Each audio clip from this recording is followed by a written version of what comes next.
മഹാനായ കലീമുല്ലാഹി മൂസാ നബി അലൈഹിസ്സലാം. മൂസാ നബിയുടെ മുമ്പിൽ ഒരു പെണ്ണ് വന്നിട്ട് പറഞ്ഞു, നിങ്ങൾ അള്ളാഹുവിനോട് സംസാരിച്ച നബിയാ, നിങ്ങൾ ദുആ ചെയ്യ്, എനിക്ക് മക്കളില്ല. നിങ്ങൾ അള്ളാഹുവിനോട് സംസാരിച്ച പ്രവാചകനാ, എനിക്ക് മക്കളെ കിട്ടാൻ ദുആ ചെയ്യ്. മൂസാ നബി ദുആ ചെയ്തു, അല്ലാ ഈ പെണ്ണിന് നീ സന്താനത്തെ കൊടുക്കണേ അല്ലാ. അള്ളാഹുടെ ഭാഗത്ത് നിന്ന് വിളിച്ചു പറഞ്ഞു, മൂസാ ദുആ ചെയ്യണ്ട, മക്കളെ കിട്ടൂല.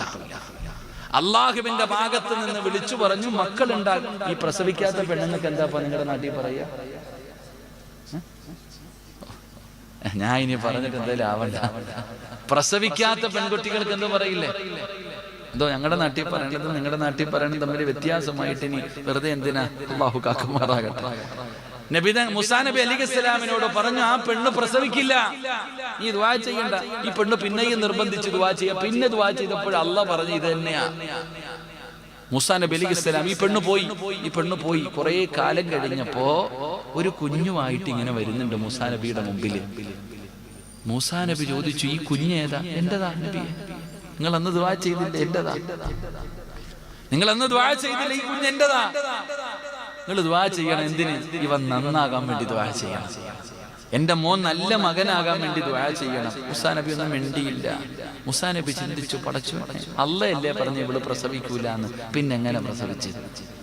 അള്ളയാണ് പറഞ്ഞത് ഇവള് പ്രസവിക്കാത്ത പെണ്ണാണെന്ന്, പിന്നെ എങ്ങനെ പ്രസവിച്ചു? അപ്പോഴാണ് ജിബ്രീൽ അലൈഹിസ്സലാം വന്നിട്ട് പറഞ്ഞു കൊടുത്തു, മൂസാ നബിയെ, അള്ളാഹു ഈ പെണ്ണ് പ്രസവിക്കില്ല എന്ന് പറഞ്ഞപ്പോഴും ഇവളൊരു ദിക്ർ പറഞ്ഞുകൊണ്ട് നിൽക്കുമായിരുന്നു. ആ ദിക്ർ പറഞ്ഞതിനെ കൊണ്ടാണ് അള്ളാഹു ഈ പെണ്ണിന് മക്കളെ കൊടുത്തത്. അള്ളാഹുടെ തീരുമാനത്തെ പോലും അള്ളാഹു മാറ്റിയെന്ന് നബിയിനാ റസൂലുള്ളാഹി. അതാ ഈ ഒരു ദിക്ർ പറഞ്ഞാൽ അള്ളാഹുവിന്റെ തീരുമാനം പോലും അള്ളാഹു മാറ്റും. അതാണ് ഈ ദിക്റിന്റെ മഹത്വം. അള്ളാഹു പഠിക്കാൻ ഭാഗ്യം തരുമാറാകട്ടെ. അള്ളാഹു പഠിക്കാൻ ഭാഗ്യം തരുമാറാകട്ടെ. പറഞ്ഞുതരട്ടെ, ഇത് മക്കളുടെ വിഷയത്തിൽ മാത്രമല്ല, എല്ലാ വിഷയങ്ങളിലും ഉപകാരപ്പെടും. പറഞ്ഞുതരട്ടെ, വേണോ വേണ്ടേ? അവസാനം പറഞ്ഞാ പോരെ? ശരി, ഇൻഷാ അല്ലാഹ്. അല്ലാഹു പഠിക്കും. യാ റഹീമു യാ അല്ലാഹ്. ഏതാ ദിക്ർ? അല്ലാഹു പറയുകയാ, ഈ പെണ്ണ് പ്രസവിക്കത്തില്ല. അപ്പോഴും ആ പെണ്ണ് പറയാ, യാ റഹീമു യാ അല്ലാഹ്, ഏ കരുണയുള്ള അല്ലാഹ്, ഏ കരുണയുള്ള അല്ലാഹ്, ഏ കരുണയുള്ള അല്ലാഹ്. അള്ളാഹു കരുണയുള്ളവനാടോ. നീ 10 വട്ടം വിളിച്ച ഒരിക്കൽ അള്ളാഹു ആ വിളി കേൾക്കും. അള്ളാഹു മക്കളില്ലാത്തവർക്ക് മക്കളെ കൊടുത്ത് അനുഗ്രഹിക്കുമാറാകട്ടെ. അള്ളാഹു സാലിഹീങ്ങളായ മക്കളെ കൊടുത്ത് അനുഗ്രഹിക്കുമാറാകട്ടെ. എന്റെ പ്രിയപ്പെട്ടവരെ, നമ്മൾ അങ്ങനല്ല. നമ്മളാണെങ്കിൽ പറയുന്നത് നിരാശയാണ്. ഹോസ്പിറ്റലിൽ പോയി ഒരുപാട് പച്ചമരുന്ന് കടിച്ചു, അമ്മമാരുടെ മുന്നിൽ, ഉസ്താദന്മാരുടെ മുമ്പിൽ പോയി, എല്ലാം കഴിഞ്ഞു, നിരാശയാ. വേണ്ട പെങ്ങളെ, നിരാശ വൻപാപമാണ്. അള്ളാന് തരാൻ കഴിവില്ലാത്തവനാണെന്നാ നീ പറയുന്നതിന്റെ അർത്ഥം. അതുകൊണ്ട് പെങ്ങളോട് പറയുകയാ, സഹോദരാ, ദുആ ചെയ്യ് മക്കള്. പഠിച്ചവനെ, ഒരുപാട് പ്രയാസങ്ങളുടെ നടുവിലൂടെ കടന്നു പോകുന്നവരുണ്ടല്ലോ, വല്ലാതെ ബുദ്ധിമുട്ടുകളും പ്രയാസത്തിലും കിടക്കുന്നവർ. ഉസ്താദേ, ക്യാൻസറാണ്. കൂട്ടായിരുന്നൊരു വീട്ടിൽ പോയപ്പോ ഒരു സഹോദരൻ പറഞ്ഞു, ഉസ്താദേ, ഞാൻ ആദ്യം വിവാഹം കഴിച്ച എന്റെ ഭാര്യയ്ക്ക് ക്യാൻസർ വന്നു മരണപ്പെട്ടു പോയി. അല്ലാഹു മഗ്ഫിറത്ത് കൊടുക്കുമാറാകട്ടെ. ആ മനുഷ്യൻ പറഞ്ഞു, ഉസ്താദേ, ഞാൻ രണ്ടാമത് കല്യാണം കഴിച്ചു, ആ പെണ്ണിനും ക്യാൻസറാണ് ഉസ്താദ്. അല്ലാഹുവേ, ശിഫ കൊടുക്കണേ അല്ലാഹ്. എന്റെ പ്രിയപ്പെട്ടവരെ, ഇതുപോലെ ഒരുപാട് പ്രയാസങ്ങളുടെ നടുവില് രോഗമില്ലാത്തവരില്ല. പടച്ചവനെ, ഇന്നലെ പറഞ്ഞു ഉസ്താദ്, പടച്ചവനെ, ഒരു പല്ലുവേദനയായിരുന്നു. നാട്ടിൽ വന്നിട്ട് ടെസ്റ്റ് ചെയ്ത് നോക്കിയപ്പോ താടിയെല്ലില് ക്യാൻസറാ. തിരുവനന്തപുരം RCCയിൽ പോയിരിക്കുകയാണ്. സഹോദരാ, ഇത്രയൊക്കെ ഉള്ളടോ. ജീവിതത്തിന്റെ പരീക്ഷണങ്ങളും പ്രയാസങ്ങളും ജീവിതത്തിൽ കടന്നു വരുമ്പോ നിരാശ വേണ്ട, നിരാശ വേണ്ട. അല്ലാഹുവേ, ഈമാനുള്ള ഒരാൾക്ക് ചേർന്നതല്ല. പടച്ചവനെ, റബ്ബിന്റെ തീരുമാനങ്ങൾ നീ അംഗീകരിക്കണമല്ലോ. വലനബുലുവന്നകും ബിശൈഇൻ മിനൽ ഖൗഫ് വൽജൂഇ വനഖസിൻ മിനൽ അംവാലി വൽ അൻഫുസി വസ്സമറാത്ത് വബശിരിസ് സ്വാബിരീൻ. الذين إذا أصابتهم مصيبة قالوا إنا لله وإنا إليه راجعون. ഇത് മരിക്കുന്ന സമയത്ത് പറയാനുള്ള ഒരു ദുആയല്ലടോ, ഇത് മരിക്കുമ്പോ മാത്രം പറയാനുള്ളതല്ല. അല്ലാഹു നിനക്ക് കടം തന്ന, അല്ലാഹു നിനക്ക് രോഗം തന്ന, അല്ലാഹു നിനക്ക് പ്രയാസം തന്ന, അല്ലാഹു നിന്റെ സമ്പത്ത് നഷ്ടപ്പെടുത്തിയ, അല്ലാഹു നിന്റെ മക്കളെ മരിപ്പിച്ച, എന്തു പറയണമെന്നറിയുമോ? ഇന്നാ ലില്ലാഹി വ ഇന്നാ ഇലൈഹി റാജിഊൻ. അല്ലാഹുവിലേക്കാണ് സർവ്വതും മടങ്ങുന്നത്. റബ്ബേ നീ തന്നോ, നീ തിരച്ചെടുത്തു, ഞാനും അങ്ങോട്ട് തന്നെയാണ് വരേണ്ടത്. പറയാ മറക്കല്ലോ, നിങ്ങളെ രോഗവും പ്രയാസവും ഇല്ലാത്ത ആരുമില്ലല്ലോ. ഒരുപാട് ബുദ്ധിമുട്ടാ, പ്രയാസമാ, രോഗമാ പറയുന്ന വാപ്പാ. മഹാനായ സയ്യിദ് മഹാനായ അയ്യൂബ് നബി അലൈഹിസ്സലാമിന്റെ ചരിത്രമെടുത്ത് വായിക്കടോ. രോഗം പിടിച്ച് കിടക്കുന്ന വീട്ടുകാരെ, ഭർത്താവ് രോഗം പിടിച്ച് കിടക്കുന്ന ഭാര്യമാരുണ്ടല്ലോ, നിങ്ങളെ നിങ്ങൾ പഠിക്കേണ്ട ഒരു ചരിത്രം അയ്യൂബ് നബിയുടെ ചരിത്രമാ. രോഗമുള്ള വീട്ടുകാര് വായിക്കേണ്ട ചരിത്രം ആരുടെ ചരിത്രമെന്നറിയുമോ? ക്യാൻസർ പിടിച്ച് കിടക്കുന്നവർ, കിഡ്നി തകർന്ന് കിടക്കുന്നവർ, സൈഡ് തളർന്ന് കിടക്കുന്നവർ, ഭാര്യയും ഭർത്താവും നിർബന്ധമായിട്ട് വായിക്കേണ്ട ഒരു നബിയുടെ ചരിത്രമുണ്ട്. ഏത് നബിയുടെ ചരിത്രമെന്നറിയോ? അയ്യൂബ് നബി അലൈഹിസ്സലാം. 18 കൊല്ലം അല്ലാഹു പരീക്ഷണം കൊടുത്ത പ്രവാചകരാ. ശരീരം മുഴുവനും വല്ലാതെ പഴുക്കുകയാ, പൊട്ടിയൊലിക്കുകയാ, മാംസങ്ങൾ ഉഴുത് താഴേക്ക് വീഴുകയാ, എല്ലുകൾ വെളിയിൽ കാണുകയാണ്, നടക്കാൻ കഴിയാതെ, ഇരിക്കാൻ കഴിയാതെ. പടച്ച റബ്ബേ, 18 കൊല്ലം പ്രയാസപ്പെട്ടടോ അയ്യൂബ് നബി അലൈഹിസ്സലാം. പരാതി പറഞ്ഞില്ല. പടച്ചവനെ, പ്രയാസത്തിൽ കഴിയുന്ന അയ്യൂബ് നബി അലൈഹിസ്സലാമിന്റെ ചാരത്ത് ഭാര്യ വന്നിട്ട് ചോദിക്കുന്നു, നബിയേ എത്ര കൊല്ലമായി നബിയേ? പെങ്ങളെ പഠിക്കണേ മോളെ.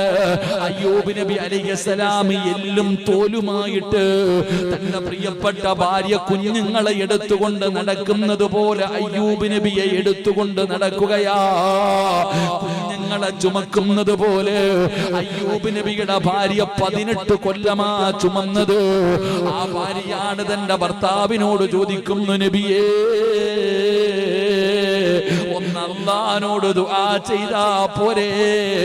കൈ താഴ്ത്തുന്നതിന് മുമ്പ് അല്ലാഹ് നിങ്ങളുടെ രോഗം മാറ്റുമല്ലോ. എന്തിനാ ഇങ്ങനെ കഷ്ടപ്പെടുന്നത്? ഒന്ന് ദുആ ചെയ്തുകൂടെ? ഒന്ന് ദുആ ചെയ്തുകൂടെ? അയ്യൂബ് നബി പറഞ്ഞ മറുപടി എന്തെന്നറിയോ? മോളെ, നോക്കി മടുത്തെങ്കിലും നീ പൊക്കോ. എന്നെ ചുമന്ന് ചുമന്ന് എനിക്ക് ഖിദ്മത്ത് ചെയ്തിട്ട് നിനക്കും മടുത്താൽ, അയ്യൂബ് നിനക്ക് ബാധിതയാണെന്ന് തോന്നിയാ എന്നെ കളഞ്ഞിട്ട് നീ പൊക്കോ. എന്നാലും ഞാൻ അല്ലാഹുവോട് ചോദിക്കില്ല, എന്നാലും ഞാൻ അല്ലാഹുവോട് പരാതി പറയില്ല. 18 കൊല്ലം പടച്ചവര് ശരീരം മുഴുവനും പഴുത്തട്ട്, പൊട്ടിയൊലിച്ചിട്ട്, ശരീരം മുഴുവനും രോഗം പിടിച്ച് നടക്കാൻ കഴിയാതെ ഒരു ഭാര്യ ഇങ്ങനെ കുഞ്ഞുങ്ങളെ പോലെ ചുമക്കണമെങ്കിൽ എങ്ങനെയായിട്ടുണ്ടാകും ബാപ്പാ? ഇതുപോലെ നടന്നിട്ട് 18 കൊല്ലം ചുമന്നുകൊണ്ട് നടന്ന ഭാര്യയാണ് പറയുന്നതൊന്ന് ദുആ ചെയ്തുകൂടെ? അപ്പോഴും പറഞ്ഞു, ഞാൻ അല്ലാഹുവോട് പരാതി പറയില്ല, എനിക്ക് സങ്കടമില്ല. അടുത്തെങ്കിൽ നിനക്ക് നിന്റെ വഴി നോക്കാം. പെങ്ങളെ, ഈ ചരിത്രമാണോ രോഗം പിടിച്ച് കിടക്കുന്നവന് പഠിക്കേണ്ടത്? പെങ്ങളെ, ആദരവായ പ്രവാചകൻ നബി മുഹമ്മദ് മുസ്തഫ സല്ലല്ലാഹു അലൈഹി വസല്ലമ തങ്ങൾ പറഞ്ഞതെന്തെന്നറിയോ? കാലിനടിയിൽ ഒരു മുള്ളു കൊണ്ടിട്ട് നീ വേദനിച്ച ആ വേദനയ്ക്ക് പകരം അല്ലാഹു നിന്റെ പാപം പൊറുക്കുമെന്ന് നബി മുഹമ്മദ് മുസ്തഫ സല്ലല്ലാഹു അലൈഹി വസല്ലമ തങ്ങൾ പഠിപ്പിക്കുമ്പോ എന്റെ പ്രിയപ്പെട്ട സഹോദരാ, അല്ലാഹുവിന്റെ പരീക്ഷണങ്ങൾ വരുമല്ലോ. ഏത് രീതിയിലാണ് വരുന്നതെന്നറിയില്ല. പടച്ചവനെ, അപസ്മാര രോഗമുള്ള ഒരു ചെറുപ്പക്കാരൻ പറഞ്ഞ ഉസ്താദേ ദുആ ചെയ്യടേ. എന്റെ പ്രിയപ്പെട്ട പെങ്ങളെ, മഹാനായ നബി മുഹമ്മദ് മുസ്തഫ സല്ലല്ലാഹു അലൈഹി വസല്ലമ തങ്ങളുടെ മുന്നിലേക്ക് ഒരു സ്വാലിഹത്തായ പെണ്ണ് കടന്നു വന്നിട്ട് പറയുന്നു, യാ റസൂലല്ലാഹ്, അല്ലാഹുവിന്റെ നബിയേ, എനിക്ക് അപസ്മാര രോഗമാണ് നബിയേ, വല്ലാത്ത വേദനയാ നബിയേ, വായിലൂടെ പതയും നൊരയും വരുന്നു നബിയേ, കടന്നു പിടയുകയാ നബിയേ, ശരീരം മുഴുവനും വല്ലാത്ത വേദനയാ നബിയേ, സഹിക്കാൻ കഴിയുന്നില്ല നബിയേ, അതുകൊണ്ടൊന്ന് പടച്ച റബ്ബിനോട് ദുആ ചെയ്യുമോ? അല്ലാഹുവിന്റെ പ്രവാചകനാ പെണ്ണിനോട് പറഞ്ഞു, ഞാൻ ദുആ ചെയ്താ നിന്റെ രോഗം മാറും, ഞാൻ ദുആ ചെയ്താ നിന്റെ രോഗം മാറും, പക്ഷേ നീ ക്ഷമിച്ച അല്ലാഹു നിനക്ക് സ്വർഗം തരും പെണ്ണേ. നബി തങ്ങൾ അവിടെ നിന്ന് പറയുമ്പോ ആ പെണ്ണ് ചോദിച്ചു, യാ റസൂലല്ലാഹ്, മുത്തി നബിയേ, അല്ലാഹ് എനിക്ക് സ്വർഗം തരുമോ നബിയേ? ഉറപ്പായിട്ടും സ്വർഗം തരും. ആ പെണ്ണ് പറഞ്ഞു, വേണ്ട നബിയേ, വേണ്ട നബിയേ, എന്റെ രോഗം മാറാ ദുആ ചെയ്യല്ലേ, ഞാൻ സഹിക്കാൻ തയ്യാറാണ് നബിയേ, എനിക്ക് സ്വർഗം മതി എന്ന് പറഞ്ഞു എന്ന് ചരിത്രം പറയുമ്പോ, ഈമാൻ ഉറച്ചാൽ കിട്ടുന്ന രണ്ടാമത്തെ നേട്ടമെന്തെന്നറിയുമോ? നിരാശയില്ല. എന്തൊക്കെ നഷ്ടപ്പെട്ടാൽ സങ്കടമില്ല. അവന് പരാതി പറയില്ല. ഉസ്താദേ, ഞാൻ 5 നേരം നിസ്കരിക്കുന്നവനായിരുന്നു, ഞാൻ പള്ളിക്ക് കൊടുക്കുന്നവനായിരുന്നു, ഒരു മജ്‌ലിസ് പോലും, മജ്‌ലിസുന്നൂറാകട്ടെ, സ്വലാത്തിന്റെ മജ്‌ലിസാകട്ടെ, സർവ്വതിലും പോകുന്നവളായിരുന്നു, എനിക്കിങ്ങനെ വന്നല്ലോ. എന്തൊരു പരീക്ഷണമാ ഉസ്താദേ. പറയല്ലേ പെങ്ങളെ, സങ്കടപ്പെടല്ലേ പെങ്ങളെ, ആ നാട്ടുകാരോട് പറഞ്ഞുകൊണ്ട് നടക്കല്ലേ വാപ്പാ. അല്ലാഹുവിന്റെ മുമ്പിൽ നിന്റെ പ്രയാസം പറ, അല്ലാഹുവിന്റെ മുമ്പിൽ നിന്റെ പ്രയാസം പറ, അതിന് പരിഹാരം അല്ലാഹുവിന്റെ ഭാഗത്ത് നിന്നുണ്ടാകുമല്ലോ. അതുകൊണ്ട് ഞാൻ പറയുകയാണ്, ഈമാൻ ഉറക്കണേ, ഈമാൻ ഉറക്കണേ. അതുകൊണ്ട് ഈ ദുനിയാവിൽ ഒരു നല്ല ജീവിതം വേണോ? സമാധാനമുള്ള ജീവിതം വേണോ? ഇതുപോലെയുള്ള ഒരു ജീവിതം നിനക്ക് വേണമെങ്കിൽ അല്ലാഹ് പറയുന്നത് തലകുത്തി നിൽക്കാനല്ല. അല്ലാഹ് പറയുന്നു, ഒരേ ഒരു കാര്യം ചെയ്താ, ഫലനഹ്യന്നഹു ഹയാതൻ ത്വയ്യിബാ, ഒരു നല്ല ജീവിതം ഞാൻ തരാ, ഒരു നല്ല ജീവിതം ഞാൻ തരാ. ഒരേ ഒരു നല്ല കാര്യം ചെയ്യടോ. അല്ലാഹു പറയുകയാണ്, ഞാൻ പറയുന്ന ഒരേ ഒരു കാര്യം നിങ്ങൾ ആരെങ്കിലും ചെയ്താ, നിങ്ങൾക്ക് ഈ ദുനിയാവിൽ രാജകുമാരനെ പോലെ ജീവിക്കാം, ഒരു രാജാവിനെ പോലെ ഈ ദുനിയാവിൽ സുഖിച്ച് ജീവിക്കാമടോ. അല്ലാഹു പറയുകയാ, ഞാൻ തരാ നിനക്ക് നല്ല ജീവിതം, കണ്ടാ കൊതി തോന്നുന്ന ജീവിതം, സുന്ദരമായ ജീവിതം, സമാധാനമുള്ള ജീവിതം, സന്തോഷമുള്ള ജീവിതം, ബർക്കത്തുള്ള ജീവിതം, അല്ലാഹുവിന്റെ റഹ്മത്തുള്ള ജീവിതം, ഇങ്ങനെ മനോഹരമായ ഒരു ജീവിതം നിനക്ക് തരാമെന്ന് അല്ലാഹുവിന്റെ വിശുദ്ധ ഖുർആൻ. അതുകൊണ്ട് എന്റെ പ്രിയപ്പെട്ട സഹോദരങ്ങളെ, അൽഹംദുലില്ലാഹ് 3 ദിവസത്തെ വഅദ് അവസാനിക്കാൻ പോകുകയാണ്. ഇവരുടെ ലക്ഷ്യം എന്തെന്നറിയോ? പള്ളിക്കൊരു വരുമാനമാ. നിങ്ങളുടെ മഹല്ലിലെ പള്ളിക്കൊരു വരുമാനം വേണമല്ലോ. ഒരു കടറൂമെങ്കിലും കിട്ടിയ മാസ വാടക കിട്ടുമല്ലോ. അത് പള്ളിക്കൊരു നേട്ടമാണല്ലോ.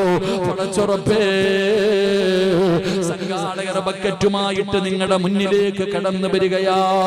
ഒരാളും കൈമടക്കരുത്, ഒരാളും കാണാത്തവരെ പോലെ ഇരിക്കരുത്. സദഖത്തു റദ്ദുൽ ബലാ, സദഖ വിപത്തുകളെ തട്ടിമാറ്റുമെന്ന് നബി മുഹമ്മദ് മുസ്തഫ സല്ലല്ലാഹു അലൈഹി വസല്ലമ തങ്ങൾ പറയുകയാണ്. സദഖ വിപത്തുകളെ തട്ടിമാറ്റുമടോ, സദഖ വിപത്തുകളെ തട്ടിമാറ്റുമടോ. വരാനിരിക്കുന്ന ദുരന്തങ്ങളുണ്ടല്ലോ പടച്ചവനെ. കഴിഞ്ഞ ആഴ്ച മംഗലാപുരത്ത് വഅദിന് പോയപ്പോ, കഴിഞ്ഞ മാസം മംഗലാപുരത്ത് വഅദിന് പോയപ്പോ ഇന്നെനിക്ക് വല്ലാത്ത സങ്കടമുള്ള ഒരു ദിവസമായിരുന്നു പടച്ചവനെ. ഇന്ന് രാവിലെ പെട്ടെന്ന് എന്റെ മൊബൈൽ ഒന്നടിച്ചു. എടുത്തു നോക്കുമ്പോ ഒരു വാർത്ത കേട്ടപ്പോ വല്ലാത്ത സങ്കടം വന്നു. പടച്ചറബേ, മംഗലാപുരത്ത് എപ്പോ വഅദിന് പോയാൽ എന്റെ കൂടെ നടന്നിരുന്ന ഒരു മനുഷ്യനുണ്ട്, നൗഷാദ് ഹാജി എന്ന് പറയുന്ന വല്ലാതെ ആലിമീങ്ങളെ സ്നേഹിച്ചിരുന്ന ഒരു സഹോദരൻ. എന്റെ ഏത് വഅദ് മംഗലാപുരത്തുണ്ടോ ആ മനുഷ്യന് സ്റ്റേജിൽ കാട് പടച്ചവനെ വന്നൊരുപാട് സദഖകൾ തരും. കഴിഞ്ഞ ആഴ്ച എന്റെ കൂടെ ഒരുമിച്ചിരുന്ന ഭക്ഷണം കഴിച്ചിട്ട് നൗഷാദ് ഹാജി തന്റെ കൂടപ്പറപ്പിനെ വിളിച്ചിട്ട് പറഞ്ഞു എന്നോട് സംസാരിക്കാറ്. ഞാൻ ഫോണിലൂടെ സംസാരിച്ചു, ഒരുപാട് കാര്യങ്ങൾ പറഞ്ഞു. അവസാനം എന്നോട് പറഞ്ഞു, ഉസ്താദേ എനിക്കൊരു ഡേറ്റ് തരണേ എന്ന് പറഞ്ഞ് സങ്കടത്തോടെ എന്റെ കൂടെ സ്നേഹത്തോടെ സംസാരിച്ച നൗഷാദ് ഹാജി എന്ന് പറയുന്ന മനുഷ്യൻ ഇന്ന് രാവിലെ പടച്ചറപ്പേ ഒരു നല്ല കാര്യത്തിന് വേണ്ടി ഒരു കോളേജിന്റെ പരിപാടിക്ക് വേണ്ടി പോകുമ്പോ എതിരെ വന്ന ബസുമായി കൂട്ടിയിടിച്ചിട്ട് സുബ്ഹാനല്ലാഹ് കണ്ടപ്പോ വല്ലാത്ത സങ്കടം തോന്നിയടോ, കണ്ടപ്പോ വല്ലാത്ത സങ്കടം തോന്നി. പടച്ചവനെ, ഒരു വണ്ടി ഇടിച്ചിട്ട് വല്ലാതെ തകർന്ന് തരിപ്പണമായി. റബ്ബേ, ഒരാൾ വിളിച്ചിട്ട് എന്നോട് ശരീഫ് എന്ന എന്റെ സഹോദരൻ വിളിച്ചിട്ട് പറഞ്ഞു, ഉസ്താദേ മരിച്ചെന്ന് പറയുന്നു ഉസ്താദേ. ഞാൻ അന്വേഷിച്ചിട്ട് പറയാമെന്ന് പറഞ്ഞപ്പോ ഞാൻ ആ മനുഷ്യന്റെ ഫോൺ നമ്പർ എടുത്തിട്ടൊന്ന് ഡയൽ ചെയ്തു. റബ്ബേ, ബെല്ലടിക്കുന്നുണ്ട്. അപ്പുറത്ത് ഫോൺ എടുത്തത് ആംബുലൻസിന്റെ ഡ്രൈവറാ. പറഞ്ഞു, ഉസ്താദേ മരണപ്പെട്ടു പോയി ഉസ്താദേ, എന്റെ പ്രിയപ്പെട്ട സഹോദരാ, 5 മക്കളാ മോനെ, പിഞ്ചു കുഞ്ഞുങ്ങളാണ്. പടച്ചവനെ അല്ലാഹുവേ, ഒരു കുടുംബത്തിന്റെ സ്വപ്നമാ എന്റെ പ്രിയപ്പെട്ട ചെറുപ്പക്കാരാ. ശരീരത്തിൽ വലിയ മുറിവുകളൊന്നുമില്ലടാ. ഇന്നിതേ സമയം പള്ളിപ്പറമ്പിലെ ഖബറിനകത്തേക്ക് നൗഷാദ് ഹാജിയുടെ ജനാസ ഇറക്കി വെക്കുമ്പോ അല്ലാഹു കൊടുത്ത സമ്മാനം എന്തെന്നറിയോ?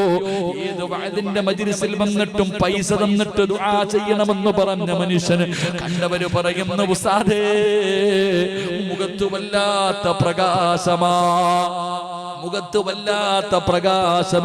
പടച്ചവനെ, കണ്ടാ കൊതി തോന്നുന്ന ഒരു മരണമടോ. പടച്ച റബ്ബേ, ആ കുടുംബത്തിന് സമാധാനം നൽകണേ അല്ലാ. പൊന്നാര മക്കളെ നീ കാത്തുകൊള്ളണേ അല്ലാ. ഇതാണോ അപകടമെന്ന് പറഞ്ഞാൽ? ദുരന്തം ഇതാണടോ. എപ്പോ എവിടെ വെച്ചാണ് വരുന്നതെന്നറിയില്ലടോ. മനുഷ്യന്റെ കാര്യം ഇത്രയേ ഉള്ളു സഹോദരാ. 2023 ഞാനും നിങ്ങളും കടന്നപ്പോ ഇന്ന് വൈകിട്ട് ഞാൻ മൊബൈൽ എടുത്ത് നോക്കുമ്പോ വാർത്തയിൽ കണ്ടത് 9 ജീവനാണെന്ന് നഷ്ടപ്പെട്ടിരിക്കുന്നത്. പല പല സ്ഥലങ്ങളിൽ അപകടങ്ങളില് ഓരോ ദിവസവും അപകടങ്ങൾ വർദ്ധിക്കുകയാ. പടച്ചവനെ, പനി പടരുന്നത് പോലെ ക്യാൻസർ പടരുകയാ. മാവേലിയിലും പടച്ചവനെ മലബാറിലും യാത്ര ചെയ്യുമ്പോ ട്രെയിനിനകത്ത് വരുന്ന അധികം പേരും RCCയിൽ നിന്ന് വരുന്നവരാ. സങ്കടമാടോ. അവരുടെ പരാതികളും അവരുടെ രോഗങ്ങളെ കുറിച്ച് കേൾക്കുമ്പോ വല്ലാത്ത സങ്കടമാ സഹോദരാ. എല്ലാ തലതിരിയാൻ ഒരു നിമിഷം മതിയടോ. പല്ലുവേദന വന്നവന് ക്യാൻസർ ആയില്ലേ? നാവിന് ചെറിയ പ്രയാസം, ടേസ്റ്റുകൾ അറിയാത്തവന് ഹോസ്പിറ്റലിൽ ചെന്നപ്പോ ഡോക്ടർ പറയുന്നു നാവ് മുറിച്ചു മാറ്റാൻ. 37 വയസ്സുള്ള മനുഷ്യൻ പറയുന്നു, ഉസ്താദേ മലദ്വാരത്തില് ക്യാൻസറാ. പേടിക്കണം പെങ്ങളെ. പണ്ടൊക്കെ ക്യാൻസർ രോഗം വന്നെന്ന് പറഞ്ഞാൽ അത്ഭുതമായിരുന്നു. ഇന്നങ്ങനല്ല. പനി പടരുന്നത് പോലെ ഓരോ കുടുംബത്തിൽ കുടുംബത്തിലും ഒരു ക്യാൻസർ രോഗി വന്നുകൊണ്ടിരിക്കുകയാ. പടച്ചവനെ, കൈകാലുകൾ മുറിച്ച് മാറ്റുന്ന രോഗങ്ങൾ റബ്ബേ വാട്സപ്പിലുമൊക്കെ നമ്മൾ കാണുമല്ലോ. വാപ്പാനെ രക്ഷിക്കാ, നിങ്ങളെ സഹായിക്കണേ എന്ന് നെഞ്ചുപൊട്ടി കരയുന്ന പെൺമക്കളുടെയും മാമക്കളുടെയും വീഡിയോ കാണുന്നവനല്ലേ. എന്തേ ഉപ്പാ നിനക്ക് കഴിയാത്തത്? എന്തേ നബിതങ്ങളല്ലേ പറഞ്ഞത്, അസ്സദഖത്തു റദ്ദുൽ ബലാ, സദഖ വിപത്തിനെ തട്ടിമാറ്റുമെന്ന് നബി മുഹമ്മദ് മുസ്തഫ സല്ലല്ലാഹു അലൈഹി വസല്ലമ തങ്ങൾ പറയുമ്പോ അല്ലാഹുവിന്റെ പള്ളിയുടെ വരുമാന മാർഗത്തിന് വേണ്ടി ബക്കറ്റുമായിട്ട് ഇവരുടെ മുന്നിലേക്ക് കടന്നു വരികയാ. ഒരാളും മടിക്കരുത്, ഒരാളും കാണാത്തതുപോലെ ഇരിക്കരുത്. അല്ലാഹു നിനക്ക് തന്നതിൽ നിന്നൊരൽപ്പം എടുക്കടോ. മനസ്സറിഞ്ഞുകൊണ്ട് എല്ലാവരും ഒരു സദഖ എടുക്കൂ. അൽഹംദുലില്ലാഹ്, എല്ലാവരും മനസ്സറിഞ്ഞുകൊണ്ടൊരു സദഖ എടുത്തിട്ട് ആ ബക്കറ്റിന്റെ അകത്തേക്ക് ഇടൂ. അൽഹംദുലില്ലാഹ്. എന്റെ പ്രിയപ്പെട്ടവര്, നിങ്ങൾ കൊടുക്കുന്ന ഈ ഒരു ചെറിയ സദഖ റബ്ബിന്റെ മുമ്പിൽ വലുതാണ്. അൽഹംദുലില്ലാഹ്. പലരും എഴുന്നേറ്റ് പോകുന്നുണ്ട്. രാവിലെ കടലിൽ പോകേണ്ടവരായിരിക്കും, രാവിലെ കടലിലൊക്കെ പോകേണ്ടവരുണ്ട് ഒരുപാട്. ഞാനിപ്പോ ഇവിടെ വന്നാലും എൻ്റെ പ്രിയപ്പെട്ട സഹോദരങ്ങളെ കടലിൽ മീൻ പിടിക്കണ ചങ്ങാതിമാരെ കാണാൻ പോകാറുണ്ട്. ഞാൻ ഇന്ന് രാവിലെ അൽഹംദുലില്ലാഹ് വന്നപ്പോൾ കൂട്ടായില് എൻ്റെ പ്രിയ സുഹൃത്തുക്കളോടൊപ്പം ഞാൻ പോയി. വലിയുല്ലാഹി എന്ന് പറയുന്ന വലിയൊരു മഹാന്റെ മക്ബറയുണ്ട് ഇവിടെ. അപ്പൊ അവരുടെ പേരിലുള്ള ഒരു ബോട്ട് അവർ കുറെ നാളായി കാണണമെന്ന് ആഗ്രഹിക്കുന്നു. അങ്ങനെ ഇന്ന് ഞാൻ പോയിരുന്നു. 45 46 പേര് അൽഹംദുലില്ലാഹ് കടപ്പുറത്തിരുന്നിട്ട് ഇങ്ങനെ വല നെയ്തുകൊണ്ടിരിക്കുക. ഒരു പുതിയ വല മേടിച്ചിട്ട് ആ വല ഇങ്ങനെ റെഡിയാക്കിക്കൊണ്ടിരിക്കുമ്പോ ഞാൻ അവരെ കണ്ടപ്പോ എല്ലാവരും അൽഹംദുലില്ലാഹ് ഞാൻ പറഞ്ഞു, ഒരു വഅദ് പറയാനുള്ള മജ്‌ലിസ് ഇപ്പൊ തന്നെ ഉണ്ടല്ലോ. 45 പേരെ ഒരുമിച്ച് കിട്ടി. എല്ലാവരെയും ഇരുത്തിയിട്ട് അൽഹംദുലില്ലാഹ് ഒരു ചെറിയ ഉപദേശമൊക്കെ ഞാൻ അവിടെ നിന്ന് കൊടുത്തു. അൽഹംദുലില്ലാഹ് വളരെ സന്തോഷം. ഞാനൊരു കാര്യം പറഞ്ഞപ്പോൾ അവർ പറഞ്ഞു, അൽഹംദുലില്ലാഹ് ഞാൻ എൻ്റെ ഒരു പള്ളി, ഞാൻ ജോലി ചെയ്യുന്ന ഒരു പള്ളിയുടെ കാര്യം പറഞ്ഞു. ഒരു പള്ളിയുടെ കാര്യം പറഞ്ഞപ്പോൾ അൽഹംദുലില്ലാഹ് ഞങ്ങൾക്ക് എല്ലാവർക്കും അതിൽ പങ്കെടുക്കണമെന്ന നല്ല മനസ്സോടുകൂടി അൽഹംദുലില്ലാഹ് ആ വലിയുല്ലാഹി എന്ന പടച്ചവനെ, ആ മഹാന്റെ ബറക്കത്ത് കൊണ്ട് അല്ലാഹു നീ അവർക്ക് ഖൈറും ബറക്കത്തും നൽകണേ പടച്ചവനെ. അല്ലാഹുവേ പടച്ചവനെ, അല്ലാഹുവേ നീ അവർക്ക് റിസ്ക് കൊടുത്ത് അനുഗ്രഹിക്കണേ തമ്പുരാനെ. അതിനകത്ത് പ്രവർത്തിക്കുന്ന ജോലിക്ക് പോകുന്ന 46 പേരെയും നീ അനുഗ്രഹിക്കണേ അല്ലാഹ്. പടച്ചവനെ, അതിനകത്ത് പ്രായമുള്ളവരുണ്ട്, ചെറുപ്പക്കാരുണ്ട്, ബുദ്ധിമുട്ടുകളുള്ളവരുണ്ട്, മക്കളില്ലാത്തവരുണ്ട്. അല്ലാഹുവേ നീ അവരുടെ പ്രശ്നങ്ങൾക്ക് പരിഹാരം നൽകണേ തമ്പുരാനെ. അല്ലാഹുവേ പടച്ചവനെ, അവർക്ക് നീ റബ്ബേ ഖൈറും ബറക്കത്തും അഭിവൃദ്ധിയും അല്ലാഹുവേ നീ കൊടുത്ത് അനുഗ്രഹിക്കണേ തമ്പുരാനെ. ഇതുപോലെ ഒരുപാട് പേര് അൽഹംദുലില്ലാഹ്, ഈ ജീലാനി എന്ന് പറയുന്ന ഒരു വള്ളം, അതിന്റെ ആള് പെട്ടെന്ന് വയ്യാതായിട്ട് അദ്ദേഹം, അല്ലാഹു അദ്ദേഹത്തിന് ആഫിയത്തുള്ള ദീർഘായുസ് കൊടുത്ത് അനുഗ്രഹിക്കുമാറാകട്ടെ. അതുപോലെ നജാത്ത് എന്ന് പറയുന്ന ഒരു വള്ളം, അല്ലാഹു അവർക്കും ഖൈറും ബറക്കത്തും നൽകുമാറാകട്ടെ. അപ്പൊ ഇതുപോലൊക്കെ ഒരുപാട് പേരുണ്ട്. അപ്പൊ അതുകൊണ്ട് പലരും എഴുന്നേറ്റ് പോകുമ്പോൾ രാവിലെ കടലിൽ പോകാനാണെന്നാ തോന്നുന്നത്. കുഴപ്പമൊന്നുമില്ല, നല്ലതാടോ. എനിക്ക് ഏറ്റവും വലിയ ഇഷ്ടം എന്തെന്നറിയോ? ഹലാലായ ഭക്ഷണമാണ് അവർ കഴിക്കുന്നത്. കടലിൽ പോയി മീൻ പിടിക്കുന്നവർക്ക് ഹറാമുണ്ടോ? ഹറാമുണ്ടോ? ഉണ്ടോ? ഇല്ലടോ, ഹലാലല്ലേ. മീൻ പിടിക്കാൻ പോകുന്നവന്റെ ഭാര്യ എന്ന് പറയാൻ ചില പെണ്ണുങ്ങൾക്ക് നാണക്കേടാ, ചില മക്കൾക്ക് നാണക്കേടാ. എന്തിനാടാ മക്കളെ നാണം കെടുന്നത്? ഹലാലല്ലേടാ തിന്നണത്. അതിനേക്കാളും വലിയ പുണ്യമുണ്ടോ? എടാ, കടയിൽ ജോലി ചെയ്യുന്നവൻ, ഇവിടൊക്കെ ജോലി ചെയ്യുന്നവൻ ഹറാമായ പൈസയിലേക്ക് ഇട്ടാ എങ്കിൽ അള്ളാന്റെ കടലിലെ മീൻ ഹലാലല്ലേ? അല്ലേപ്പാ, നിങ്ങൾ എന്തെങ്ങനെ ഇരിക്കണം അല്ലേ? കടലിലെ മീൻ ഹലാലല്ലേ? പടച്ചവനെ, ആ ഹലാലായ മീൻ പിടിച്ച് വിറ്റിട്ട് കൊണ്ടുവരുന്ന പൈസ കൊണ്ട് കഴിക്കാൻ കിട്ടിയ ഇത് വലിയ സന്തോഷമല്ലേ? നിങ്ങൾ അത് അഭിമാനത്തോടു കൂടിയാ കാണണ്ടേ? അൽഹംദുലില്ലാഹ്, നല്ല സ്നേഹമുള്ളവരാ. സ്നേഹിച്ചാ നക്കിക്കൊല്ലും, ദേഷ്യപ്പെട്ട നെക്കിക്കൊല്ലും എന്ന് പറയണ പോലെ വല്ലാത്ത സ്നേഹമാണ്. അല്ലാഹു അവർക്ക് ആഫിയത്തുള്ള ദീർഘായുസ്സ് കൊടുക്കുമാറാകട്ടെ. അപ്പൊ അൽഹംദുലില്ലാഹ്, അപ്പൊ ഇൻഷാ അല്ലാഹ് ഒരൊറ്റ കാര്യം കൂടെ പറഞ്ഞിട്ട് നമുക്ക് ദുആ ചെയ്ത് പിരിയാം. അല്ലാഹു ഭാഗ്യം തരുമാറാകട്ടെ. അല്ലാഹു പറയുകയാ, നിങ്ങൾക്ക് സന്തോഷമുള്ള ഒരു ജീവിതം ഞാൻ തരാം, ഒരു സമാധാനമുള്ള ജീവിതം ഞാൻ തരാം. അല്ലാഹു പറയുകയാണ്, പെങ്ങളെ, ഈ ദുനിയാവിൽ നിനക്കൊരു സന്തോഷമുള്ള ജീവിതം വേണോ? ഒരു സമാധാനമുള്ള ജീവിതം നിനക്ക് വേണോ? അല്ലാഹു പറയുകയാ, മൻ അമില സ്വാലിഹൻ മിൻ ദക്കറിൻ ഔ ഉൻസാ വഹുവ മുഅ്മിൻ ഫലനുഹിയന്നഹു ത്വയ്യിബാ. അല്ലാഹു പറയുകയാ, നന്മകൾ ചെയ്വങ്ങള്, നന്മകൾ കഴിവിന്റെ പരമാവധി നല്ല കാര്യങ്ങൾ ചെയ്യടോ ബാപ്പാ. 2022 വിട പറഞ്ഞു, 2023 കാലെടുത്ത് വെച്ചിരിക്കുന്ന വാപ്പാ. ആയുസിലെ ഒരു കൊല്ലമാ കഴിഞ്ഞു പോയത്. നിന്റെ ജീവിതത്തിൽ ഒരിക്കലും തിരിച്ചു കിട്ടാത്ത ഒരു കൊല്ലമാണ് കഴിഞ്ഞു പോയത്. നിനക്ക് മരണത്തിലേക്ക് അടുക്കുകയാണ്, ഖബറിലേക്ക് അടുക്കുകയാണ്. അസ്രായിലിനെ കാണാനുള്ള സമയം അടുത്തുകൊണ്ടിരിക്കുകയാ വാപ്പാ. പെങ്ങളെ 25, 26, 30, 31 പൊന്നുമോളെ ചിന്തിക്കു. ഒരു കൊല്ലം നിന്റെ ജീവിതത്തിൽ നിന്ന് പൊഴിഞ്ഞുപോയി. മരണത്തിലേക്ക് അടുക്കുകയാ, ഖബറിലേക്ക് അടുക്കുകയാ. എപ്പോഴാണ് മരണം വരുന്നതെന്നറിയില്ലല്ലോ. അതുകൊണ്ട് നന്മകൾ ചെയ്യാൻ പറ്റുമോ? നന്മകൾ ചെയ്യാൻ പറ്റുമോ? മാക്സിമം നിന്നെ കൊണ്ട് ചെയ്യാൻ കഴിയുന്ന നന്മകൾ മാത്രം നീ നിന്റെ ജീവിതത്തിൽ ചെയ്യൂ. എന്റെ പ്രിയപ്പെട്ട സഹോദര, അല്ലാതെ അള്ളാന്റെ സ്വർഗം കിട്ടുമെന്ന് നീ കരുതണ്ട, സമാധാനമുള്ള ജീവിതം കിട്ടുമെന്ന് കരുതണ്ട. പടച്ചവനെ, താനൂര് നിന്നിട്ട് പരപ്പനങ്ങാടിയിലേക്ക് പോകുന്ന ഒരു ബസ്സിനകത്ത് കൈ കാണിച്ച് കയറി. എന്നിട്ട് പടച്ചവനെ നീ പറയുകയാണ്, ബസ്സിനകത്തിരുന്ന് ദുആ ചെയ്യുകയാ, അല്ലാഹുവേ എന്നെ തിരൂരിലെത്തിക്കണേ അല്ലാ. പരപ്പനങ്ങാടിയിലേക്ക് പോകുന്ന ബസ്സിനകത്ത് കയറി ഇരുന്നിട്ട് പടച്ചവനെ ദുആ ചെയ്യുകയാ, തിരൂരെത്തിക്കാൻ. എങ്ങനാ മോനെ നടക്കുവോ? എങ്ങനാ പെങ്ങളെ നടക്കുമോ? അല്ലാഹു പറയുന്നു നന്മകൾ ചെയ്യാ.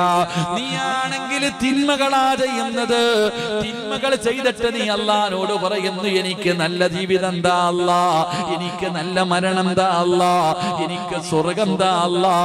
ആദരവായ പ്രവാചകൻ നബി മുഹമ്മദ് മുസ്തഫ സല്ലല്ലാഹു അലൈഹി വസല്ലമ തങ്ങൾ കിടക്കുന്ന സ്വർഗം ചോദിക്കാൻ നിനക്കൊക്കെ എന്ത് യോഗ്യതയാ പെങ്ങളെ? എന്ത് ചെയ്തു വെച്ചിട്ടാ നീ ചോദിക്കുന്നത്? ഉപ്പാ ഒരു നല്ല ജീവിതം അല്ലാഹുവോട് ചോദിക്കുന്നല്ലോ. എന്ത് ചെയ്തിട്ടാ വാപ്പാ? വീടിന്റെ മുറ്റത്ത് വരുന്ന ഒരു നായുണ്ടല്ലോ, അതിന് ഒരു നേരത്തെ അന്നം കൊടുത്താ അത് എവിടെ വെച്ച് നിന്നെ കണ്ടാലും നന്ദി കാണിക്കുമല്ലോ. പക്ഷേ പടച്ചറബ് നിനക്ക് ചെയ്തു തന്ന അനുഗ്രഹങ്ങൾ മുഴുവനും 2 കൈയും നീട്ടി സ്വീകരിച്ചിട്ട് ആ അല്ലാഹുവോട് നന്ദി കേടല്ലാതെ നീ എന്തെങ്കിലും കാണിക്കുന്നുണ്ടോ? അതുകൊണ്ട് എന്റെ പ്രിയപ്പെട്ടവരോട് പറയുകയാ, നന്മകൾ ചെയ്യടോ. ഒരുപാട് നന്മകൾ നമ്മളെ കൊണ്ട് ചെയ്യാൻ പറ്റുന്ന നന്മകൾ ചെയ്യൂ. പടച്ചവനെ, പിഴവുകൾ ജീവിതത്തിൽ സംഭവിച്ച സങ്കടം വരണം പെങ്ങള്. എന്റെ ചെറുപ്പക്കാരോട് പറയുകയാ, മോനെ ഈമാൻ ഹൃദയത്തിനകത്തേക്ക് ഇറങ്ങണമെങ്കിലോ മോനെ നന്മകൾ ചെയ്യടാ, അല്ലാഹുവിലേക്ക് അടുക്കടാ.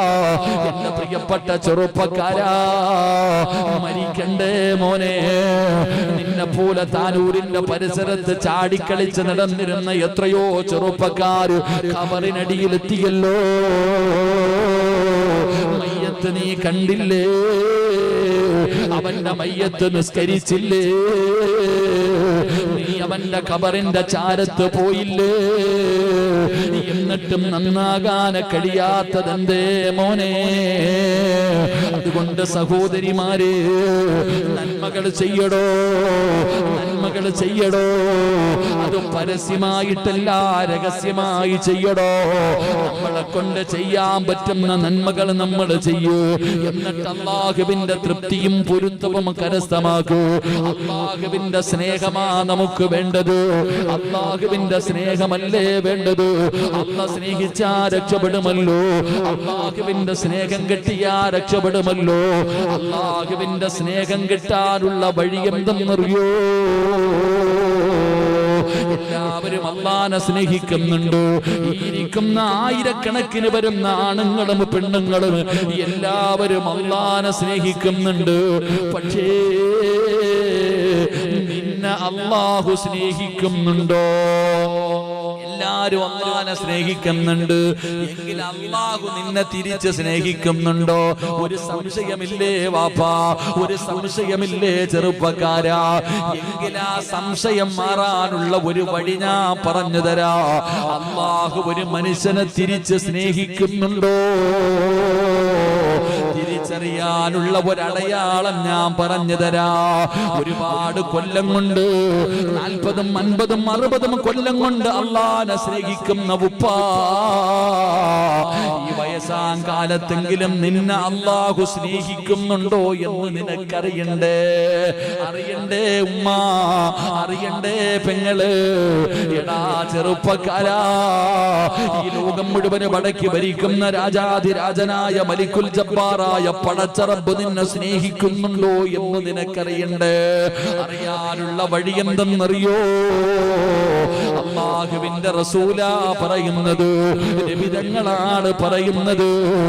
പാതിരാത്രിയുടെ നിശബ്ദതയില് എല്ലാവരും ഈ താനൂരുകാര് മുഴുവനും ഉറങ്ങുമ്പോ, സുഖമായി പുതപ്പിന്റെ കീഴിൽ കിടന്നുറങ്ങുമ്പോ,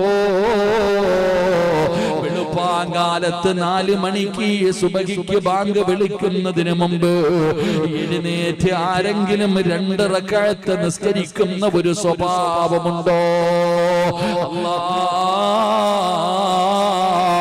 സുബഹിക്ക് മുമ്പ് എഴുന്നേറ്റ് പടച്ചവനെ തഹജ്ജുദ് നിസ്കരിക്കുന്ന ഒരു സ്വഭാവമുണ്ടോ? പെങ്ങളെ, തഹജ്ജുദ് നിസ്കരിക്കുന്ന ഏതെങ്കിലും ഒരു ഉമ്മയുണ്ടെങ്കിലോ, ഏതെങ്കിലും ഒരു സഹോദരി ഉണ്ടെങ്കിലോ, വാപ്പാ നീ തഹജ്ജുദ് നിസ്കരിക്കുമോ? ചെറുപ്പക്കാരാ, തഹജ്ജുദ് നിസ്കരിക്കുമോ? എങ്കിലും ഉറപ്പിച്ചു കൊള്ളടാ, എങ്കിലും ഉറപ്പിച്ചു കൊള്ളടാ. ഈ ലോകത്തിന്റെ അധിപനായ പടച്ച റബ്ബ് നിന്നെ സ്നേഹിക്കുന്നുണ്ട് മോനെ. അല്ല ഇഷ്ടപ്പെട്ടവർക്ക് പാതിരാത്രി എഴുന്നേറ്റ് നിസ്കരിക്കാൻ കഴിയൂ, പാതിരാത്രി എഴുന്നേറ്റ് നിസ്കരിക്കാൻ കഴിയൂ. അല്ലാഹു ഇഷ്ടപ്പെട്ടവർക്ക് മാത്രമേ കഴിയൂ. അതുകൊണ്ടാണ് പടച്ച റബ്ബേ ഒരു മഹാനിരുന്ന് നിലവിളിക്കുകയാ, ഒരു മഹാനിരുന്ന് പൊട്ടിക്കരയുകയാണ്. പടച്ചവനെ, ജനങ്ങളെ കേട്ടപ്പോ വല്ലാത്ത സങ്കടം വന്നു. എന്തു പറ്റിയെന്നറിയില്ല. ജനങ്ങൾ ഓടി വന്നിട്ട് ചോദിക്കുകയാ, എന്തിനാ നിങ്ങൾ കരയുന്നത്? എന്താണ് സംഭവിച്ചത്? ആരെങ്കിലും മരിച്ചു പോയോ? എന്തെങ്കിലും രോഗം സംഭവിച്ചോ? അല്ലെങ്കിൽ എന്തെങ്കിലും സാമ്പത്തിക നഷ്ടം വന്നോ? എന്തിനാ ഇതുപോലെ കിടന്ന് നിലവിളിക്കുന്നത്? ആ സമയത്താണ് ആ മനുഷ്യൻ പറഞ്ഞത് എന്തെന്നറിയോ? എന്റെ സമ്പത്ത് നഷ്ടപ്പെട്ടിരുന്നെങ്കില്, ആരെങ്കിലും മരിച്ചു പോയിരുന്നെങ്കില്, പടച്ചവനെ എനിക്ക് എന്തെങ്കിലും രോഗം വന്നിരുന്നെങ്കില് എനിക്ക് ഇത്രയും സങ്കടമില്ല. അതിനേക്കാളും വലിയ സങ്കടമായി എനിക്ക്. കാരണം എന്താണെന്ന് ചോദിക്കുമ്പോ ആ മഹാൻ പറഞ്ഞത് എന്തെന്നറിയോ? ഞാൻ നിത്യമായി ചെയ്തുകൊണ്ടിരുന്ന എന്റെ ചില വിറുതുകള്, ഞാൻ നിത്യമായി ചെയ്തുകൊണ്ടിരുന്ന ചില സൽക്കർമ്മങ്ങൾ എനിക്ക് മുടങ്ങിപ്പോയി. സുബ്ഹാനല്ലാഹ്.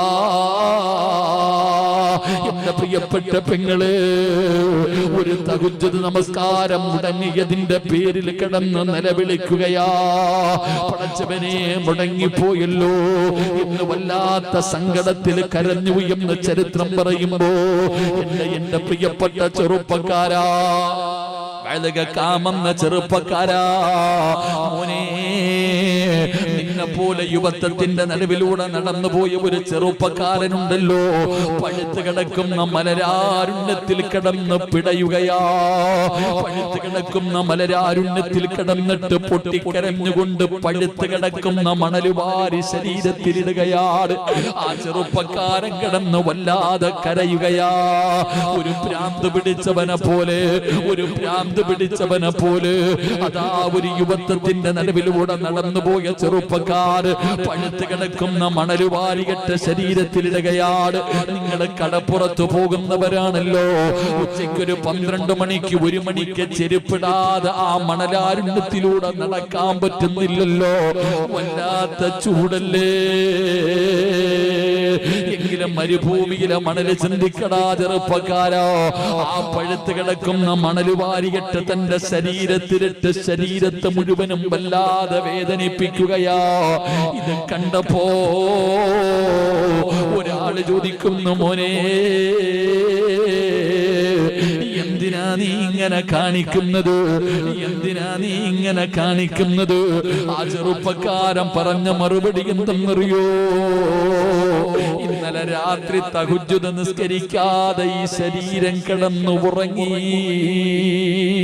എന്റെ രാത്രിയിലെ തഹജ്ജുദ് മുടക്കി ഞാൻ ഉറങ്ങിപ്പോയി. ഈ ശരീരമല്ലേ മടി കാണിച്ചത്? ഈ ശരീരമല്ലേ എന്നെ ഉറക്കിയത്? എന്റെ ശരീരമല്ലേ എന്നെ നിസ്കാരത്തിൽ നിന്ന് പിന്തിരിപ്പിച്ചത്?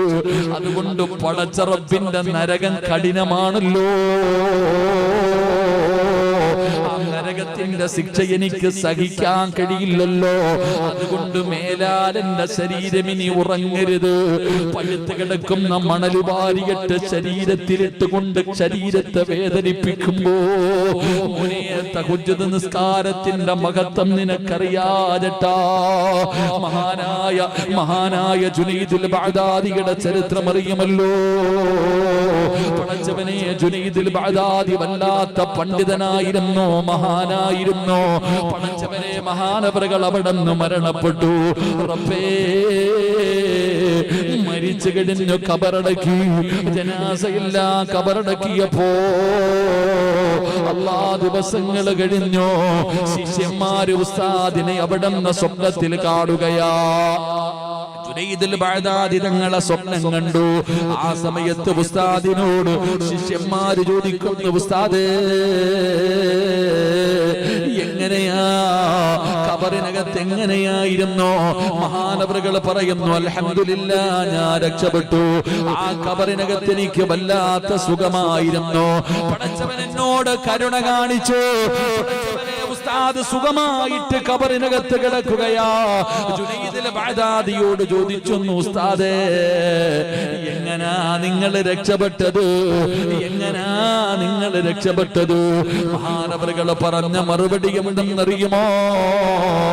വമാ നഫഅതനാ ഇല്ലാ റകഅാതിൻ റകഅനാഹാ ഫീ ജൗഫിൽ ലൈൽ. ജുനൈദുൽ ബഗ്ദാദി തങ്ങൾ തന്റെ ശിഷ്യന്മാരോട് പറഞ്ഞു കൊടുക്കുകയാ, ഉസ്താദ് ഖബറിനകത്ത് രക്ഷപ്പെടാനുള്ള കാരണം എന്തെന്നറിയോ? ആ പാതിരാത്രിയിലെ 2 റക്അത്ത് നിസ്കാരമാ. അവള് പാങ്കാലത്ത് എഴുന്നേറ്റിട്ട് ആ നിസ്കരിക്കുന്ന നിസ്കാരമുണ്ടല്ലോ, അതാണ് എന്റെ ഖബറിനകത്ത് എനിക്ക് ഇതുപോലെ മണിയറയാക്കി തന്നത്. എന്റെ മണ്ണറ മണിയറയാക്കിയത് ആ രാത്രിയിലെ നിസ്കാരമായിരുന്നു എന്ന് ജനമഹാനായ ജുനൈദുൽ ബഗ്ദാദി തങ്ങൾ അവിടെ നിന്ന് പറഞ്ഞു കൊടുക്കുമ്പോ, സഹോദരാ, അല്ലാഹു സ്നേഹിക്കുന്നവനാകണോ, അല്ലാഹു സ്നേഹിക്കുന്നവളാകണോ? അതിനുള്ള അടയാളം എന്തെന്നറിയുമോ? തതജാഫാ ജുനൂബുഹും അനിൽ മളാജി. റബ്ബേ, പാതിരാത്രിയിലെ നമസ്കാരമാ. അതുകൊണ്ട് ഞാൻ നിർത്തുകയാണ്. ഒരുമിച്ച് കൂടിയവരോട് പറയാറുള്ളത്, പടച്ചവനെ ഒരുപാട് നന്മകൾ നമുക്ക് ചെയ്യണമല്ലോ. പടച്ചവനെ എന്തെങ്കിലുമൊക്കെ ജീവിതത്തിൽ രക്ഷപ്പെടാൻ വേണമല്ലോ. അതുകൊണ്ട് സഹോദരാ, നിങ്ങളുടെ നാട്ടിലെ ഒരു പള്ളി, ആ പള്ളിക്കൊരു സ്ഥിര വരുമാനമില്ലല്ലോ. പടച്ചവനെ, റോഡിന്റെ വീതിയെല്ലാം കൂടി വളരെ പ്രയാസത്തിലായല്ലോ. പടച്ചവനെ, ആ പള്ളിയുടെ വരുമാനത്തിന് വേണ്ടി ഈ റോഡിന്റെ സൈഡിൽ എവിടെയെങ്കിലും ഒരു കട വെച്ചു കൊടുത്താൽ, ഒരു ചെറിയ റൂം കിട്ടിയാ അതിന്റെ വാടകയെങ്കിലും പള്ളിക്ക് ഉപകരിക്കുമല്ലോ. പെങ്ങളെ, അല്ലാഹു അല്ലാഹു നിന്നോട് ചോദിക്കുന്നത് എന്തെന്നറിയോ? എന്റെ പ്രിയപ്പെട്ട പെങ്ങൾ ആര് ചോദിച്ചാൽ സ്വർണ്ണമൂരി കൊടുക്കുമല്ലോ, പണയം വെക്കാൻ കൊടുക്കുമല്ലോ, കടമായിട്ട് കൊടുക്കുമല്ലോ, പിന്നെ തിരിച്ചു കിട്ടുന്നില്ല എന്നുള്ള സങ്കടമല്ലേ പെങ്ങള്? എന്റെ പ്രിയപ്പെട്ട ബാപ്പമാരെ, സഹോദരങ്ങളെ, മക്കളെ, നിങ്ങൾക്ക് ആർക്കെങ്കിലും കുറച്ച് പൈസ കൊടുക്കാൻ പറ്റുമോ? സിറാജിനല്ല, സംഘാടകർക്കല്ല, കുടുംബക്കാർക്കല്ല, നാട്ടുകാർക്കല്ല, പിന്നെ ആർക്കാണ് കൊടുക്കേണ്ടതെന്നറിയോ? ഈ പ്രപഞ്ചത്തിന്റെ അധിപനായ നിന്റെ പടച്ച റബ്ബിന് കൊടുക്കാൻ പറ്റുമോ? ഇന്നല്ലാഹ ശറാ മിനൽ മുഅ്മിനീന അൻഫുസഹും വഅംവാലഹും ബിഅന്ന ലഹുമുൽ ജന്ന. പെങ്ങളെ, അല്ലാഹു പറയുകയാ, എനിക്ക് തരുമോ മോളെ? ഒരു പവൻ സ്വർണത്തിന് 40,000 രൂപ വിലയാ. സ്വർണത്തിന് വല്ലാത്ത വിലയുള്ള സമയമാ. അല്ലാഹു ചോദിക്കുകയാ, നിന്റെ ശരീരത്ത് കിടക്കുന്ന ഒരു സ്വർണ്ണാഭരണം എനിക്ക് തരുമോ മോളെ? സിറാജല്ല ചോദിക്കുന്നത്, അല്ലാഹുവാ. അല്ലാഹു പറയുകയാ, എനിക്ക് തന്നാ നിനക്ക് ഞാൻ സ്വർഗം തരാം മോളെ.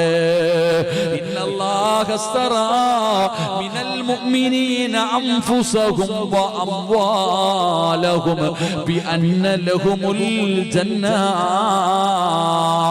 സ്വർഗമാണ് നിനക്ക് പകരം തരുന്നത്. കഴിയുമോ വാപ്പാ? കഴിയുമോ വാപ്പാ? കഴിയുമോ ചെറുപ്പക്കാരാ? എന്റെ പ്രിയപ്പെട്ട പെങ്ങളെ, സ്വർണ്ണമിടാത്ത ഒരു പെണ്ണ് പോലും ഈ മജ്‌ലിസിലില്ലല്ലോ മോളെ. നിനക്ക് അല്ലാഹുവിന് കൊടുക്കാൻ പറ്റിയ അല്ലാഹു നിനക്ക് തരുന്ന പ്രതിഫലം മോളെ സ്വർഗം തരും പെങ്ങള്. ഖാബിദുൽ അർവാഹ് മലക്ക് അസ്റായീൽ എന്ന് പറയുന്ന മലക്ക് കടന്നു വരുന്ന ദിവസം നിനക്ക് ഓർമ്മയില്ലേ പെങ്ങള്?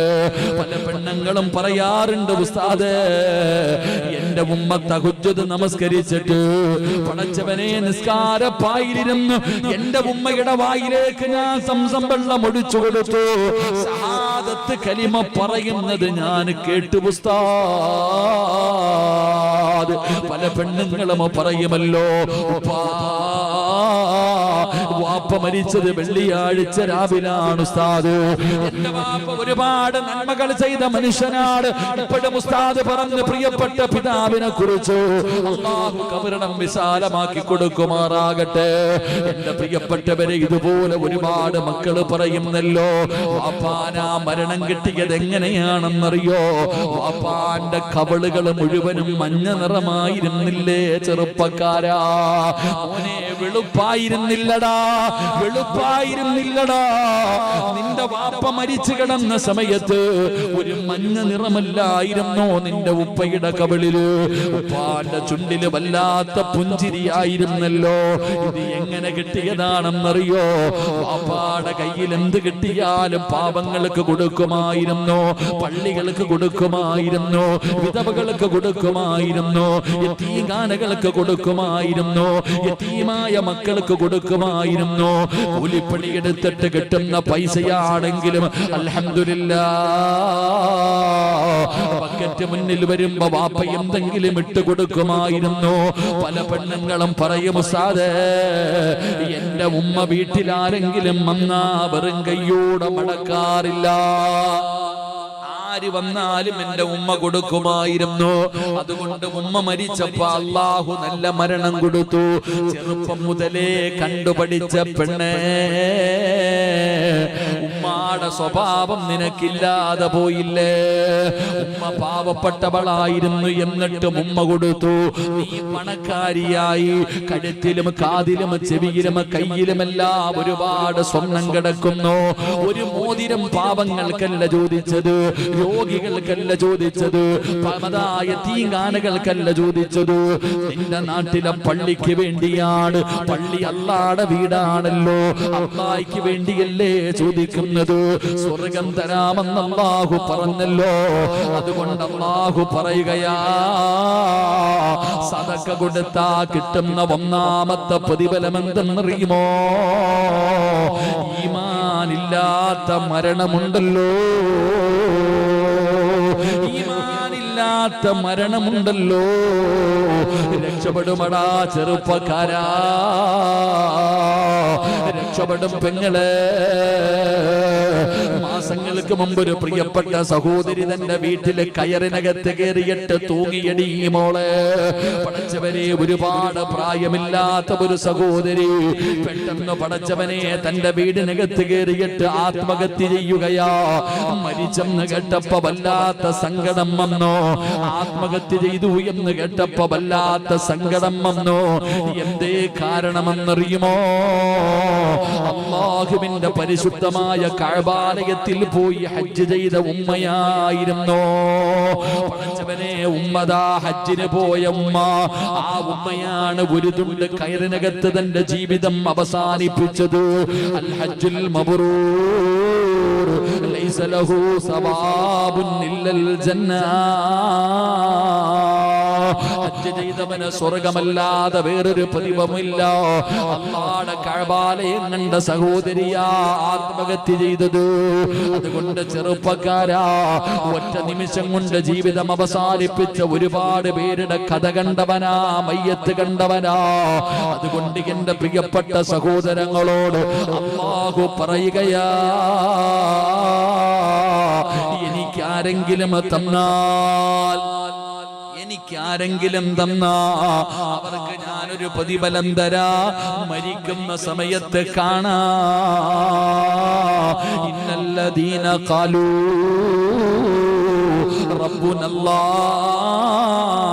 റബ്ബുനല്ലാഹ് സുമ്മ ഇസ്തഖാമൂ തതനസ്സലു അലൈഹിമുൽ മലായിക അല്ലാ തഖാഫൂ ولا تحزنوا وابشروا بالجنة. സ്വർണ്ണമൂരാൻ മടിക്കുന്ന പെങ്ങള്, സദഖ കൊടുക്കാൻ മടിക്കുന്ന വാപ്പാ, ഒന്നാമത്തെ പ്രതിഫലം ഈ ദുനിയാവിൽ നിനക്ക് നല്ല ജീവിതം തരുമടോ. അത് കുടിലാണെങ്കിലും കൊട്ടാരമാണെങ്കിലും അല്ലാഹു നിനക്ക് നല്ല ഒരു ജീവിതം തരും. രണ്ട്, മരിക്കുന്ന സമയത്ത് ആകാശ ലോകത്ത് നിന്ന് മലക്കുകൾ ഇറങ്ങി വന്നിട്ട് നിന്നെ സമാധാനിപ്പിക്കുകയാ. സകറാത്തിന്റെ അവസ്ഥയിൽ മരണത്തോട് മല്ലടിച്ച് കിടക്കുന്ന നിന്റെ ചാരത്ത് വന്നിട്ട് മലക്കുകൾ പറയുന്നു, നോക്കടാ ചെറുപ്പക്കാരാ, വാപ്പാ നോക്കു വാപ്പാ, സ്വർണ്ണമൂരിയിട്ട് പടച്ചറപ്പിന്റെ പള്ളിക്ക് വേണ്ടി കൊടുത്ത പെങ്ങള് സക്കറാത്തിന്റെ അവസ്ഥയിൽ മരണത്തോട് മല്ലടിക്കുന്ന സമയത്ത് മലക്കുകൾ നിന്നോട് പറയുകയാ, നോക്കടി പെണ്ണ്, ആകാശത്തിന്റെ കവാടങ്ങൾ തുറന്നിട്ടിരിക്കുന്നത് കണ്ടോ? മലക്കുകൾ നിരന്നു നിൽക്കുന്നത് കണ്ടോ? ഇത് സ്വർഗത്തിൽ നിന്ന് കൊണ്ടുവന്ന പട്ടുവസ്ത്രമാ. ഇത് സ്വർഗത്തിൽ നിന്ന് കൊണ്ടുവന്ന പട്ടുവസ്ത്രമാ. എന്തിനാ ഇത് കൊണ്ടുവന്നതെന്നറിയോ? നിന്റെ റൂഹ് പുതിയാനാ. ഈ സ്വർഗത്തിൽ നിന്ന് കൊണ്ടുവന്ന പട്ടിനകത്ത് വേണം നിന്റെ റൂഹിനെ പുതിയാര് അല്ലാഹുവിന്റെ മുമ്പിലേക്ക് കൊണ്ടുപോകാനാ. കരയല്ലേ മോളെ, കരയല്ലേ ചെറുപ്പക്കാരാ. എന്തിനാ മക്കളെ കരയുന്നത്? അല്ലാഹുവിന്റെ മലക്കുകൾ പറയുന്നു, അല്ലാ തഖാഫൂ വലാ തഹ്സനൂ. നീ ദുഃഖിക്കണ്ട, പേടിക്കണ്ട. മരിക്കാൻ കിടക്കുന്ന സമയത്ത് മലക്കുകൾ പറയുകയാ, യാ അയ്യതുഹൻ നഫ്സുൽ മുത്മഇന്ന ഇർജിഇ ഇലാ റബ്ബികി റാദിയതൻ മർദിയാ ഫദ്ഖുലി ഫീ ഇബാദി വദ്ഖുലി ജന്നതി. മലക്കുകൾ നിന്റെ ചാരത്ത് വന്നിരുന്ന് സമാധാനിപ്പിക്കുകയാണ്. എന്തിനാ മോളെ കരയുന്നത്? എനിക്ക് സഹിക്കുന്നില്ല അസുറായീൽ, എനിക്ക് മരണവേദന താങ്ങാൻ പറ്റുന്നില്ല, എനിക്ക് വല്ലാതെ വേദനിക്കുന്നു, എന്റെ കൈകാലുകൾ എനിക്ക് തളരുന്നു, മരണവേദന സഹിക്കാൻ കഴിയാതെ കടന്ന് പിടയുന്ന നിന്നോട് മലക്കുകൾ പറയുകയാ, വേദന മാറണോ? വേദന അറിയാതെ മരിക്കണോ? സിറാജ് എന്ന വഅദിന്റെ മജ്‌ലിസിൽ വെച്ച് അല്ലാഹുവിന്റെ പള്ളിയുടെ വരുമാനത്തിന് വേണ്ടി ചോദിച്ചപ്പോ നിന്റെ ശരീരത്ത് കിടന്ന സ്വർണം മുറിക്കൊടുത്തില്ലേ മോളെ? നിനക്ക് കാണണ്ടേ പ്രതിഫലം എന്താണെന്ന്? എടാ ചെറുപ്പക്കാരാ, ഫ്ലക്സ് വെക്കാൻ ആയിരങ്ങളും പതിനായിരങ്ങളും ചെലവഴിച്ച യുവത്വമേ, അല്ലാഹുവിന്റെ പള്ളിക്ക് കൊടുക്കാൻ ചോദിക്കുമ്പോ ഇല്ലെന്ന് പറയല്ലേ മോനെ. അല്ലാഹുവിന്റെ പള്ളിക്ക് വേണ്ടി കൊടുത്ത മരിക്കാൻ കിടക്കുന്ന സമയത്ത് മലക്കുകൾ ചോദിക്കുകയാ, കാണണോ നിനക്ക് പ്രതിഫലം? കാണണോ നിനക്ക് പ്രതിഫലം? എന്നാ കണ്ടോ? വഅബ്ശിറൂ ബിൽ ജന്നാ, സ്വർഗം ഇങ്ങനെ കാണിച്ചു തരുമടാ ചെറുപ്പക്കാരാ. അല്ലാഹുവിന്റെ സ്വർഗം ഇങ്ങനെ കാണിച്ചു തരുമല്ലോ. അല്ലാഹുവേ, ലഹും ജന്നാത്തിൻ തജ്രി മിൻ തഹ്തിഹൽ അൻഹാർ. ആ പാലരുവികളും തേനരുവികളും ഒഴുകുന്ന പടച്ച റബ്ബിന്റെ സ്വർഗം കണ്ടിട്ടാ നിന്റെ ഉമ്മ ചിരിച്ചത്, നിന്റെ വാപ്പ ചിരിച്ചത്. ആ സ്വർഗം കണ്ട് ചിരിച്ചതാ മോള്, അല്ലാഹുവിന്റെ സ്വർഗം കണ്ടിട്ട് ചിരിച്ചതാ പെങ്ങള്. അതുകൊണ്ട് പടച്ച റബ്ബേ, മരിക്കുന്ന സമയത്ത് സ്വർഗം കണ്ടു മരിക്കാ. അല്ലാഹുവേ, അതിനുള്ള ഭാഗ്യം തരണേ അല്ലാഹ്.